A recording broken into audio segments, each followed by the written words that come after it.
So let's start by creating a very simple. So now right now our create a character cannot dash, so let's add the dash to our character. So for that, let's go to our player scene. So this is our player scene, and now we need to go here and add a timer node. Okay, so let's name it as dash timer, and it will help us.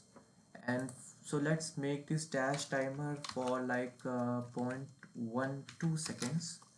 Why I'm choosing this, why I'm choosing this amount of time, because I think this is very good time for dash. Okay, so let's choose this. You can also increase this and decrease this according to your game you want. So let's go here, and you can see this is very simple platformer script that Godot provides. So it's very simple. And now we need two things. Now first thing we need to change is you need to set the speed as variable, not constant, so you need to keep in mind. And now let's write our code. So in below the direction we need to write our code of handling dash. So let me add a comment here, which is handle dash. And here what we need to do is first we need to check the input. So if input dot is action just pressed, and here I already mapped the input to dash, so you can just do it. And how you can do it, basically just go on your project settings and go on input map, and let me click on. So you can see we have a dash action here, and you can add any kind of button you want. By pressing it will do the dash. Okay, so you can add this here. If you don't know how to add this, you can just basically do it like this. So basically you go write dash here, it will add it like this. Now you can click on this plus icon, and I will add my right mouse button for dash, so you can see it, right? Now let's close it. So now let's add the column here, and now we need to do two things. First we need to take this dash timer, and we need to start this timer here. And now we need to take this piece of code, which is the movement code, so we need to paste it here.